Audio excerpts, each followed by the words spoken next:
Hey everybody, it's Safi and Marco Dish Out on Movies, the only movie review show on YouTube to review movies in terms of food. And it's just Marco here once again. I apologize for my demeanor, but I am so tired. That's all I can describe. Oh, this was painful. It was really, really, really, really painful. Okay? There's been some good TV shows this year. South Park was okay. It was really forgettable. And, what else? The Offer was really good. I really loved The Offer. I loved The Offer. In fact, I want to watch The Offer again right now just to wash the taste of this out of my mouth. And what else? Better Call Saul was trash, as expected. Uh, and then, of course, Beavis and Butthead movie came out. That was really good. But this was it wasn't terrible. It's just the way that it was made. It's the way that the ideas were executed. It's the way that the show was constructed together. And of course, I am talking about The Old Man. Now, obviously, with a title like that, you'd think that, oh, okay, so I'm just someone who doesn't like it because I don't want to see older characters doing action type of. No, of course not. That's not who I am. And so, whenever people have talked about with this show, whenever they've talked about people who don't like it, that's all they talk about. Like, so what that he's old? So what that the main character Dan, whatever the fuck his name is, so what that he's old? Like that's all they talk about. But no, that's not a complaint at all. In fact, I would say that the performances have really kept me watching. I really love all the performances. I love Jeff Bridges' performance. I think that he is fantastic as the character. I love John Lithgow and his performance. He can be pretty scary. I mean, I was not. I liked the movie Blowout until the ending, uh, and he was a really good villain in that movie. He was actually scary, and in this he's a conflicting character. A lot of them are very gray characters. There's not really a clear villain or a clear hero, and that's kind of a part of the point. And then of course, who else? His daughter with her phone performance. Well, she appears in the third episode. So yeah, I am reviewing the first 3 episodes of The Old Man. And then you also have Jeff Bridges' new love interest, uh, Karen. I'm just going to call her Karen because I can't remember her name. And, she's kind of like a Karen a little bit. She looks like like Karen would be a fitting name, not like she's a Karen, but like Karen would be a fitting name for her. I also saw her in Tell Me Your Secrets last year, and I have to admit I enjoyed Tell Me Your Secrets more than this. I thought that this was this was like Tell Me Your Secrets, but even more slowed down to the point where I legitimately looked at the screen and I thought, is this in slow motion? Like, I just, am I just going insane? Am I just that bored that everything felt like it was going in slow motion? And part of the problem, well, okay, let's talk about the good stuff first.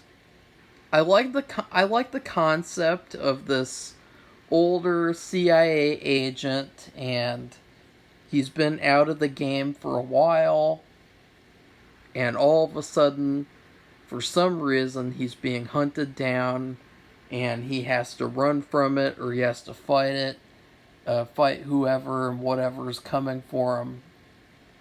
It's a good concept. And then, of course, the guy who is coming after him, he is someone who he used to work with, and so there's stuff with that. And it's a pretty interesting story, and it depends on where it goes. You know, there's a lot of cliche elements in the story, but it all depends on where they go and if they end up being interesting by the end. And the first episode, the reason why I like the first episode, I give the first episode like a B plus. I like the first episode quite a bit. I thought, even though it was slow with a purpose, and all of it made sense. A lot of the first episode was just driven by the performances of Jeff Bridges and John Lithgow. And in the second episode, it slows down even more, and there's this whole side plot with romance and just ugh. I give that like a C minus. And then the third episode was just as slow. I give that one a C minus as well. They're both, I'm being generous here because I love the performances and I loved a couple other things.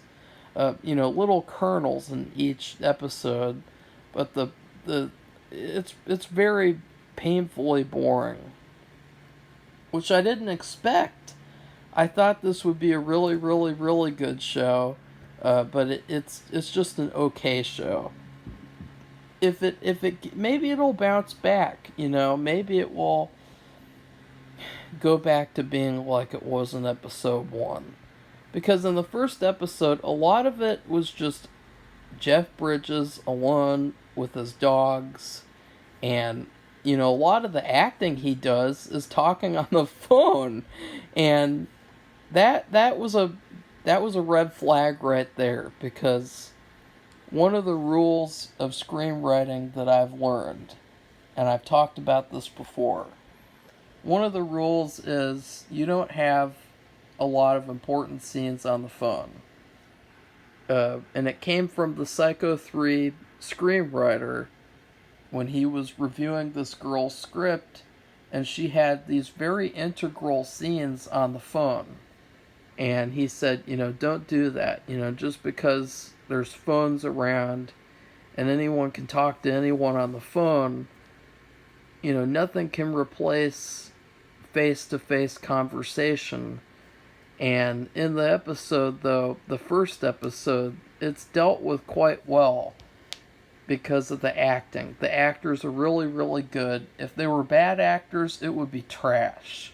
And I give it like an F. I give all 3 episodes an F.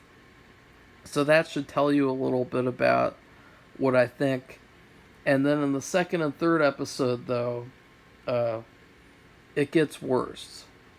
But yeah, talking on the phone that much for most of the episodes, it's the biggest problem with this show so far is there's a lot of telling and not showing. It's very, very, I don't know if it's lazy or if it's just bad writing. There's a lot of great ideas sprinkled throughout. There's a lot of predictable elements as well. For instance, there's this twist in the third episode where, in the second episode, I think, there's this guy who John Lithgow is working with, and he's nosy, and he's a cliche problem character who's just like a stick in the mud. And he makes problems for everyone because he's a little corporate bitch, and he just wants to appease his masters, and he tells this female agent working for John Lithgow that John Lithgow was involved and he knew that guy and what he did a little bit. The history, because there is history. There's a problematic history between Jeff Bridges and John Lithgow. And it turns out she is actually Jeff Bridges' daughter. And so she can finally fucking get off the phone and start acting. And I'm telling you guys, as soon as there was that scene with that guy talking to her about who John Lithgow was, I knew that she was Jeff Bridges' daughter. I knew it. And it was very, very predictable. And then the whole thing with him finding this Jeff Bridges, he finds this new love interest. That was very, very predictable. And the fact that then she would come along for the ride, very, very predictable. The good elements, let's talk about more good things so that people can actually maybe listen to what I say instead of just pretending like I hate everything, which is the sort of default for people on YouTube, is you either love or you hate things. In the first episode, there was some really good action, specifically hand-to-hand combat. And one of the cool things was there was this... The lighting has been really good. I don't think the editing is good, because they kind of sucked out some of the color from the shows, to where it makes the show look dreary and dull. So the show feels dreary and dull. The music is dreary and dull. So it all feels dreary and dull. It's good that this was a sunny day that I chose to watch these episodes on, because if I watched these episodes on a rainy day, I would have fallen asleep a long time ago. I mean, I want to fall asleep right now. That's how bored I am, even just talking about the show. What was I saying? Oh yeah, the lighting. Well, there's a couple of scenes where the lighting is very restricted, and it's constrained down to just the car lights, and it looks so cool.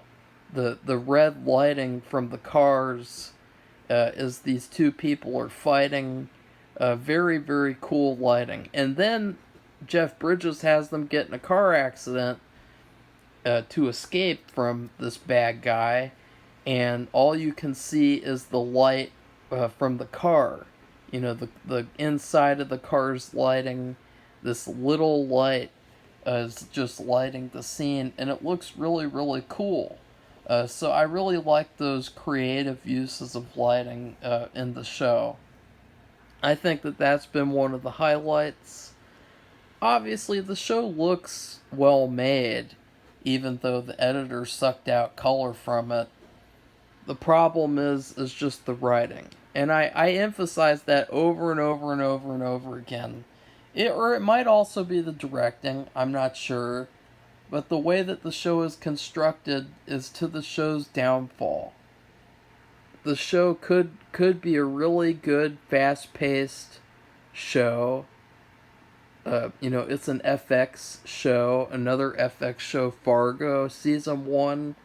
That show's pacing. It could have been paced like that. It could have been a really fun, intense, action-packed show. But instead, I was bored to tears in the second and third episode, because it's all about, basically the show is all about, and it's hard to figure out what the show is about because there's so many different moving parts, and it's like a giant puzzle that I don't really care about putting together. But it's about Jeff Bridges when he was younger. Or I guess, let's just call him as the character of the fake name, Dan Chase. Wow, that was a really creative name you picked out when you're being chased by bad guys. Wow. Dan Chase. I mean, what a shitty name. I mean, can we start off with that? Like what kind of fucking retarded ass fucking fugitive person, what kind of a fucking... He names himself and his wife and his child the Chase family. Dan Chase is in being chased. What kind of just just why? Why would you do that? It's it's not even funny. So when Jeff Bridges was younger, oh, and let's talk about that too. In the first episode, there's this really good scene where you see him, Dan Chase, as a younger guy, and his future wife in a diner. It's a pretty good flashback scene, and they did good with like casting younger versions. And they had another scene in the beginning of the second episode where there's a younger John Lithgow. And I liked the younger versions. I thought that was pretty cool. But the story is that Jeff Bridges, he is this CIA agent who stole the wife of a warlord. And he went to the Middle East to help this warlord, Faraz Hemad, or whatever the fuck his name is. He went to help him fight Russia or something. And shit got real. And and he stole his wife. And I mean, that's literally the story. He stole that guy's wife, he ran to America, and then he quit. And then he started a family with her. And then she ended up dying of Huntington's disease. And and so then Dan Chase he's haunted by the memories of that, and haunted by maybe his own memories declining or something. And so maybe there will be a couple of twists in the future. I don't know. I really don't care at all. That's the story. You know, it's all about a guy who stole another guy's wife. And honestly, and you think like this is an agent. He can do things. He can fight. He can but he can't. He literally can't. He sucks. He just sucks so bad. And I like the fact that his aging has an effect. He's not like a Gary Stu, where he can just do everything perfectly. I'm not saying it's a bad thing. I'm just saying that this is the story, and it's pretty funny. I mean, but he can't do anything. Like he can shoot down a drone when it's just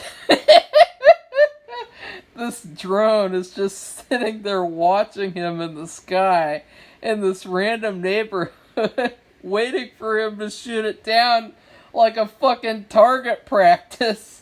And so of course he can shoot down this drone, and it's really easy for him. But when he's fighting people, okay, he kills the first guy pretty easily, but then the second guy, they he has to wrestle him on the fucking hill in the dirt, and then he ends up getting taken by him. And then his dog has to kill the guy for him because he just can't handle it. It's too hard for him. And then there's a third guy he fights at this house where his landlord stays. This woman, we'll talk about that. Karen, and he can't fight him. It's too hard to fight him. He loses the gun, and Karen actually has to help him. She has to let in the dog so that the dog can take care of him again. I mean, this really it's something that made me laugh. I was thinking about during that scene was this show basically should have been called The Young Dog, because the dogs do more damage than him. I mean, he's cool. I mean, I believe that he's cool. I believe that he can do things but we don't get to see anything so far. Like, so far he's just so inept that it makes you wonder, like, how is this guy getting anywhere? Like, he's just so ineffective, and it doesn't really seem like, it's hard to believe that he can escape any of this. And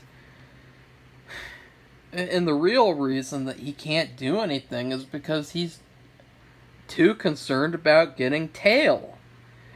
And that's the reality of the matter, is that you got this agent. Remember the Hitman video games? Remember, how cool that guy was? Agent 47 or Agent Smith, whatever the fuck they called him. How he blends in, he disguises himself, he just quietly but effectively kills people who he needs to. Like, that guy's cool. And playing that game, I hated that game because I thought it didn't even feel like a full video game. It felt like a demo of a game. But it was so cool to go through these situations as though you're that Agent 47. And this guy, Jeff Bridges, he's too concerned with getting Pootie Tang. And in fact, instead of being Agent 47 or Agent Dan Chase, they should literally just fucking call him Agent Poontang. Because that's all he's concerned with. Like, the moment that he sees a single woman of any kind, all that he thinks about is, like, how am I gonna steal her away and bring her into this life? Like, like, how am I gonna take this random woman who lets him stay on this property and cook and whatever, and she really likes him and wants to be his wifey poo, and he's concerned about, he's on the run, by the way, he's on the run. All he is concerned about is going to dinner with this Karen and getting with her. Like, it's bizarre. It's so bizarre. It's so weird. It's just so weird. It blows my mind. It's why? Just why? Why? And what else? What else to talk about? Well, I would say that the most interesting part is John Lithgow. Because he has to play the villain, essentially. And they have this whole speech. There's a lot of speeches on this show. I mean, that's another thing. This show literally could have been called The Long Speech or something like that. Because there's so many speeches and monologues and just blah blah blah blah blah blah blah, and I just want to shout. You guys should be glad I didn't do a commentary, because I just want to shout, shut your damn mouth and do something. Stop talking and do something. Why you guys just sit around and talk? You guys have got John Lithgow, he's got millions of dollars. He's got agents. He's got thousands of people working for him. He's got the whole shitty government working for him, practically. And he's got a warlord who he's got to answer to. And all these people do in the whole show is just sit around and talk. They just talk. And I'm sick of it. I'm so sick of it at this point. I watched the first 3 episodes back to back, and it was painful. I was in pain. I wanted to love this show. I'm telling you, I didn't go into it wanting to hate it. Oh yeah, Dark Winds. Dark Winds is a better show than this. I mean, come on. So if you want to watch a good show, just stop watching this show and go watch Dark Winds, because you give a show a couple of episodes, maybe there will be a bad episode or two that makes it seem like a show will be bad, but then it'll be good. And for example, I know this is going to make a lot of people laugh and sneer and shake their heads. Iron Fist. Okay? I really hated the first episode of Iron Fist. And I really did hate it. I fucking... I was so mad at Iron Fist Season 1, Episode 1. But then I watched Episode 2. It was okay. It was better. And then I watched Episode 3. And I was really, really liking the show. And guess what? I ended up really, really liking Iron Fist. No matter what anyone says, I really, really liked that show. There was a lot of stuff I liked. There was a lot of great action. The action wasn't the best part, but it was fun, and I liked the villain a lot, and so it got better. And shows can get better. You know, that's the beauty about TV. That's why the modern method of television is so trash. Is because the modern method of television of having 10 episodes and 5 seasons or less, it restricts creativity, and it makes it so that you're trapped in a cage where if you have a couple of bad episodes, your whole season is painted with shit, because a couple of bad episodes in a short season is worse than a couple of bad episodes in a long season. And so far, this show has had 1 good episode and 2 trash episodes. So, overall, how many episodes are left? 7? Or less? I don't know if the show will get better. And I don't know where the show's gonna go. I don't even care.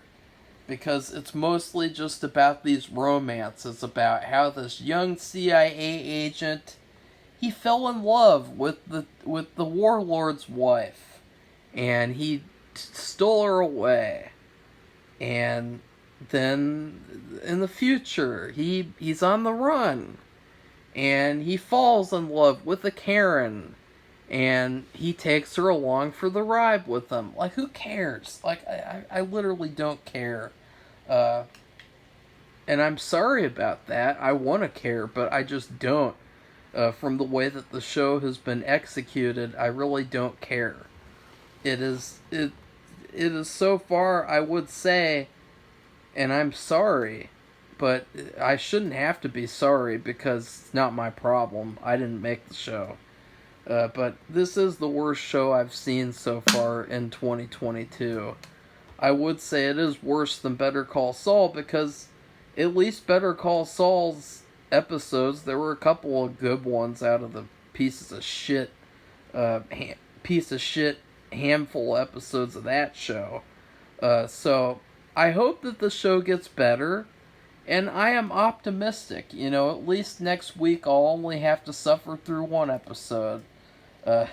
Because I swear, like, I have never, so far this year, I have not had an experience as terrible as watching these first 3 episodes. Like, I just wanted to fall asleep and, like, tear out my eyeballs with some fucking Freddy Krueger's razor claws. Like, that's how bored I was in the 2nd and 3rd episodes. So, I'm optimistic. I really hope episode 4 is better, but I don't know. I really don't know. The show is one of those shows where it feels like a long movie, and honestly, that's another thing. This could have been a movie, probably. I really don't know why it had to be a show. I don't know why they do this, why they take these ideas that could just be movies, and why they make them into these mini-series. Because that's not what television is about. Television is about long-form storytelling. And if you don't have a long-form story, if you don't have a long-form universe, if you don't have characters who can expand over the course of years and seasons, then don't make a fucking show. Make a fucking movie. Okay? That's the message for this show. Make a fucking movie if you can't make a proper show. And so, yeah, that's what I have to say, and I don't care. So please like this video, comment, tell me how much you loved the show, and tell me why. Why do you like this soap opera? Why do you like this bizarre story of Agent Poontang and his quest for more Poontang? Because that's literally the whole fucking show. And then please subscribe to our channel if you'd like to see more reviews of The Old Man. Or, I'm not even gonna... You know what? I'm not calling it The Old Man because The Old Man isn't the problem.